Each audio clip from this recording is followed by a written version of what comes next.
Alright boys, supposedly Star Wars Battlefront has been fixed by Aspyr. Let's see. Oh, it might be a little too late for this to have been fixed because I am seeing currently 2 servers with more than 10 people in it. Let's try out this Hagrid's Hut server on Renvar Citadel, I guess. Now, I did go ahead and look up the player count currently for the Star Wars Classic Collection, and it's sitting at 1,800 concurrent players. Now, that is actually pretty good, I would say. Now, not nearly as good as the initial 10,000 that were attempting to play day one. I think the damage was kind of done, and I heard a ton of people went ahead and got refunds for this game. But 1,800 isn't a complete drop-off. For example, Total War Pharaoh is currently sitting at like 300 total players, and that game was supposed to be pretty big by Total War as a return to history. So, you know, for this drop-off, I wouldn't say it's horrible. Now, Aspyr has released a statement that they were working on fixing the servers, and they did release a number of hot fixes for them. So we might be looking at the resurrection of the Star Wars Classic Collection. Again, it might be a little too late. We might have had the damage done, and it might no longer be something that can... Oh, we've already lost, but that's not too bad of a sign. There's something that we can look at here, actually, while we're lost and see if the glitch is fixed, where if you wait for a few seconds, it should bring us into the next game. Okay, that's a good... Oh my god, it actually works now. Oh, and it's heroes versus villains. Nice. I haven't played this in forever, dude. No! That might have been because the server shut down, but now there's like barely any servers with anyone in them. Let's try Battlefront 1. Maybe that's where everyone's playing. No, I don't think everyone is playing on Battlefront 1. There's even less actual servers over here than Battlefront 2. Okay, now as I was saying, essentially Aspyr went ahead and released a statement saying that they fixed a lot of the server issues in Star Wars Battlefront Classic Collection. This was a fairly cookie-cutter response to the whole allegations of, you know, mismanaging the release of this and stuff like that. Not even allegations, just mismanaging the release of this. This is a disaster, an absolute disaster. So, you know, to see just a hyper-corporate response saying, yeah, we're aware of the issues, the servers are borked, like, it is what it is, we'll try and fix it. That was really pretty disappointing. For me, I think, I think for a lot of people too, it just was disappointing to see them not fully taking accountability there, and just kind of saying like, yeah, well, it's the servers, that's it. They didn't even really acknowledge the fact that there was multiple other issues going on in the game, especially with the single player, which was kind of surprising. I haven't played the single player yet, but I watched some videos of some of the errors, and they go from small to pretty large, such as entire cutscenes being missing from the single player game. Which sucks if you want to get that experience and actually fully replay your childhood and watch the cutscenes and play the entire 501st Journal, for example, in Star Wars Battlefront 2. But beyond that, I mean, I think the biggest glaring issue definitely was the servers, and that is what most people are discussing and frustrated by at the current point. And so, Aspyr supposedly did go ahead and fix these servers. I don't fully believe that they did that, to be completely honest with you, because it seems as though there are still a few issues in here, including ones that we saw on launch day. However, I am getting from people reports in the comment section and stuff like that that things are looking better, and so people wanted me to go ahead and recheck out the game. And I will say, things do look better. For one, we're still in this game, which is good, because day one, they had the ticket system where each side only got like 75 tickets total. Now, that made the games last all of friggin' 2 minutes. That's all we got in every single game was 2 minutes of gameplay. You would unlock the heroes and then instantly the game would be over. So obviously actually being able to play the game here for an extended period of time is really great. That indeed is a fix that they have done. one of the smallest fixes they could do, albeit, but hey, I mean, it still works. Hey, that man's name is Mudbutt. Never gets old. Alright, but, oh, we got a lot of clones over here. Yes, sir. Really, that headshot doesn't one-shot kill? It's fine, I'll shoot him in the butthole. The Mudbutt. Alright, oh, that might be an innuendo for muddy butt, if you know what I'm saying. I'm guessing, yes, probably. But either way, Aspyr did go ahead and release that statement, and then from what I'm experiencing so far, yes, the servers do seem to be a little bit better. Now, it might be too little too late at this point for that, because right now, very few people are in the game playing multiplayer, as you can see. It seems like the few people that are in the game, which 1,800 is nothing to scoff at, you know, if they're botting those numbers, that's another story. We don't entirely know, and I'm not making that accusation, but it's entirely possible because they need this to succeed. This entire re-release was kind of the forefront of seeing if Star Wars was going to be a property that can continue to thrive in the online gaming genre. And I'm very worried about that at this point, because right now, Star Wars is absolutely a property that can thrive in online gaming. The only problem, the only thing standing in the way of Star Wars being a major franchise in gaming again, is the developers. Because right now, we are having terrible release after terrible release for Star Wars games. It is dramatically bad. It is so unbelievably awful what we are getting currently. And it is so disappointing, because every time people show up in droves to go ahead and play these not only new releases, but also re-releases. And I think the last good release of a game we've had was like, what? Well, I guess, okay. The Jedi series, the single-player game series are actually doing well, but in terms of actual multiplayer gaming, alright, they've caught on to me up here, and I'm out of ammo anyway, so we're gonna hightail it down there. In terms of multiplayer gaming, it does seem like we just have not had a good release in like 20 years. Like, the last good release for a multiplayer game was probably the original Star Wars Battlefront 2 or something along those lines. We have not been thriving as Star Wars fans in terms of multiplayer. In terms of single player, we finally got some good stuff with the Return of the Jedi series. I mean, that is fantastic. Fallen Order, beautifully done game. I mean, there's no question about it. You really can't go wrong with that game series. Now, multiplayer though, we have not been seeing that thrive. And what game devs see and what publishers see is that these games have a big release and then they flop. But the problem is, instead of developers going ahead and saying, oh, hey, look, this game clearly had a very, very big release, people are going and buying this game, and they're trying it out, they don't see that. They see that the game has released, and then instantly plummets, has a bunch of drama related to it, has gamers outraged, refunds out the wazoo. It becomes bad fast, and that is the main problem that Star Wars Battlefront Classic Collection is currently having, and what the future of Star Wars gaming is going to have, because these releases are essentially just going on terrible, terrible runs. Like, to the point where refunds are rampant. And that was a really nice game we just played. 33 kills, 2 deaths, baby! So yes, even though the game had a big player count on release, all the game companies are really going to see and say is, hey, this game ended up completely flopping afterwards. We had to refund a ton of money, people are pissed, and quite frankly, a lot of gaming executives and things like that are pretty simple-minded. They don't understand that, hey, no, Star Wars does not equal bad. What equals bad is the fact that our developers are super lazy and do a super piss-poor job on releases.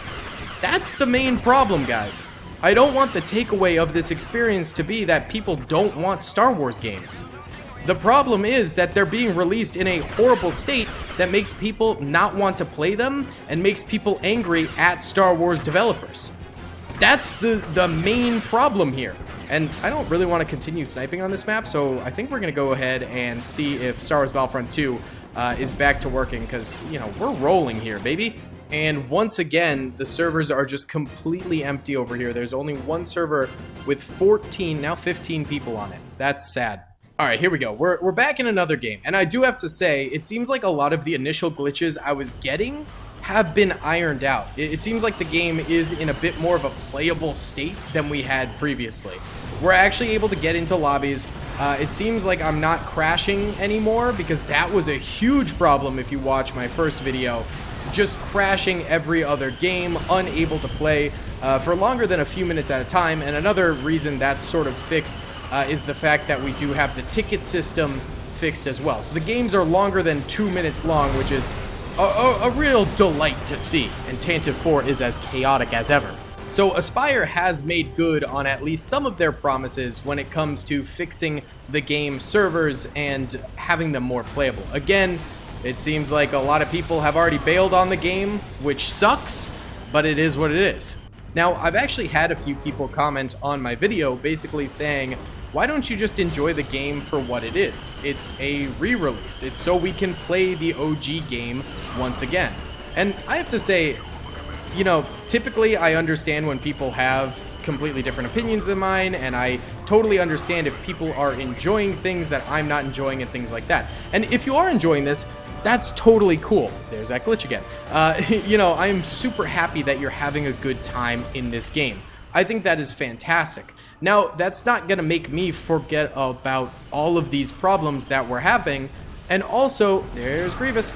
The problem that this game isn't something that's good without the multiplayer fully functional and the glitches out of the game. Because that's the main draw. They put a slight polish on the game that wasn't there before, but beyond that, the multiplayer is why you would buy this re-release. And so if that is not working, the re-release is completely pointless, because Star Wars Battlefront 2 is still available, mind you, on the Steam page. You can buy it on Xbox even.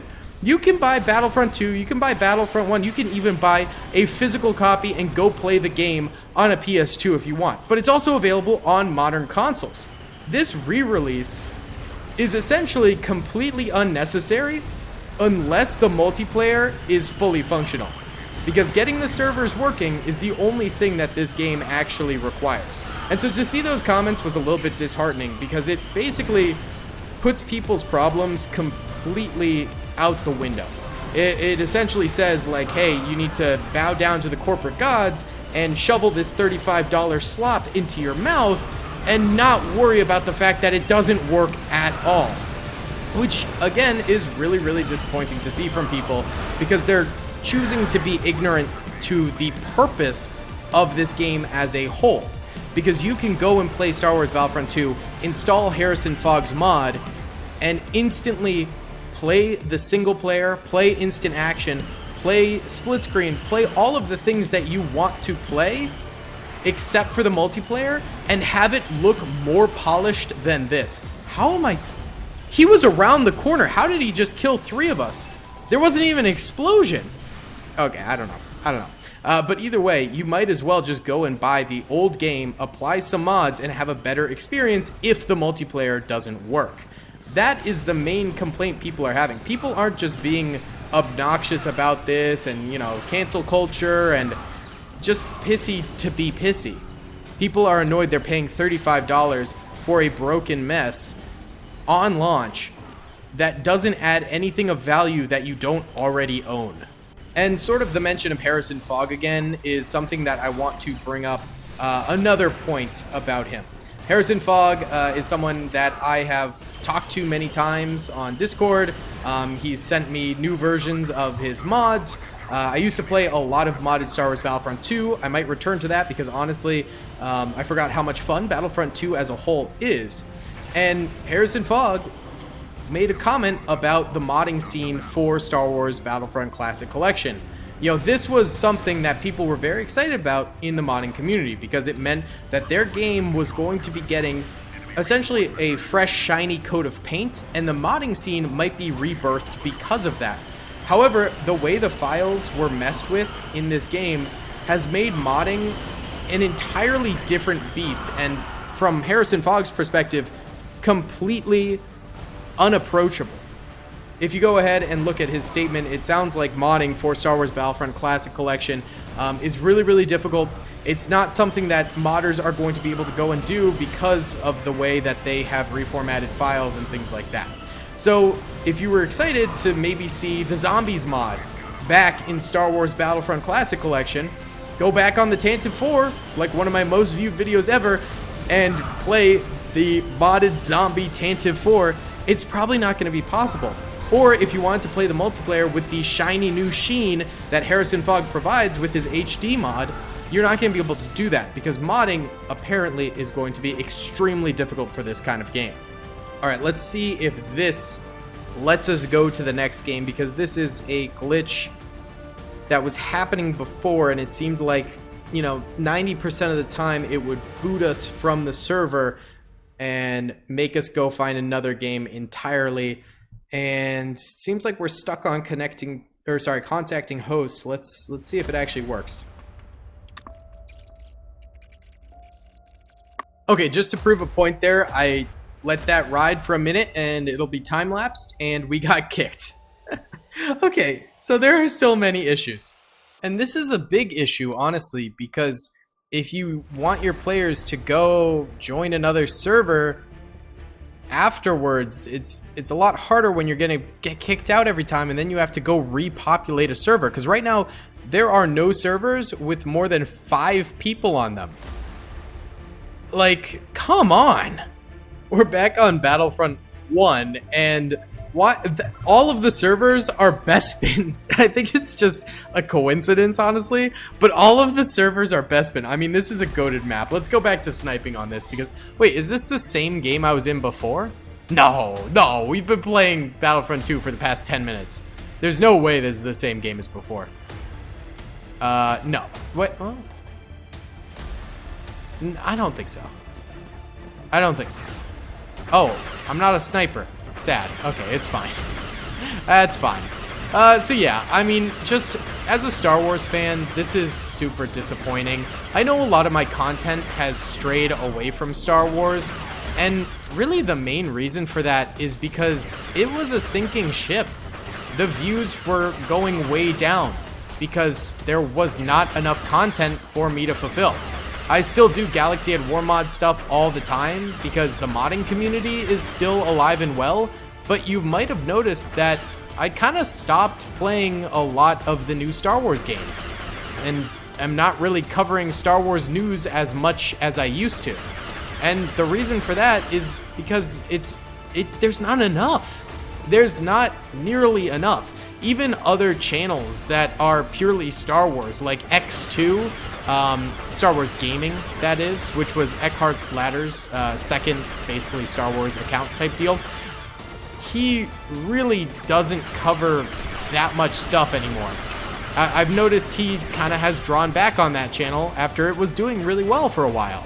Other Star Wars channels, you know, still do pull views and things like that. I think that's fantastic, but I think that there's not enough content to make it a competitive space anymore, and you're just sort of fighting all for the same topic over and over again. And so that's why I really do Battle Simulator Star Wars stuff a lot, or I might play Empire at War every now and then and stuff like that, but in terms of actual brand new Star Wars stuff, I don't cover it nearly as religiously as I used to. Now, I still do like to cover it when major stuff comes out, like Battlefront Classic, but I think this is an overarching problem in the Star Wars community right now, that we're just not getting enough content, and the content we are getting is low effort, low grade slop. It's slop, man. And what?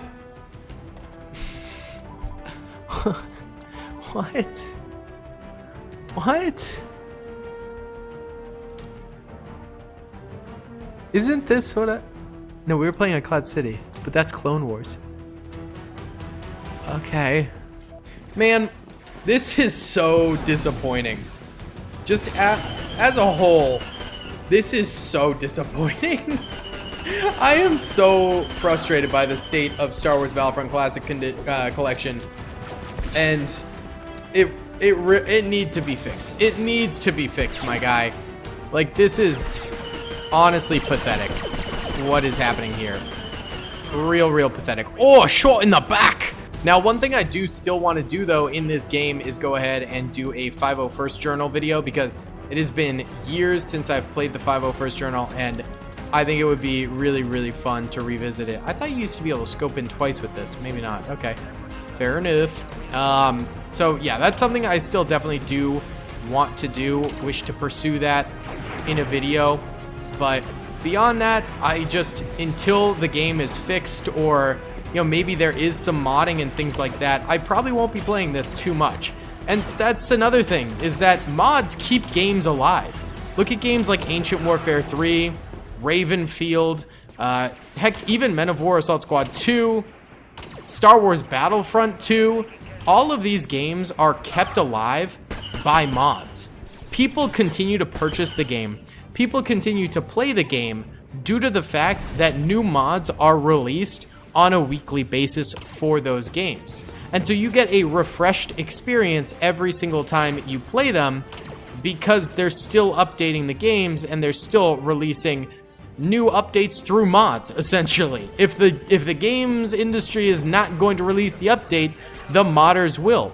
And if this game is too difficult to mod, or you might as well just stick to the old version, then that is going to seriously tarnish the lifespan of the Star Wars Battlefront Classic collection. Not that it hasn't already been tarnished enough by the fact that there's nobody playing it right now because everyone got refunds, but beyond that fact, yeah, not having mods, not having a modding space is going to be a whole other, you know, bag of worms. It's going to be ridiculous. My alarm is going off. That's funny, because I was going to end the video there anyway. So guys, I mean, that's pretty much it. This game is kind of a huge disappointment for me at the moment. I'm very let down, and you know, while they did fix a lot of the problems, it's too late. No one's playing, and that's sad. All right, guys, I hope you enjoyed. Please be sure to hit that like button. I'll see you all in the next one. Peace. I hope you guys enjoyed that video. Be sure to click that subscribe button for more content, and hit the notification bell if you'd like to be alerted to whenever I live stream or upload. Thanks so much.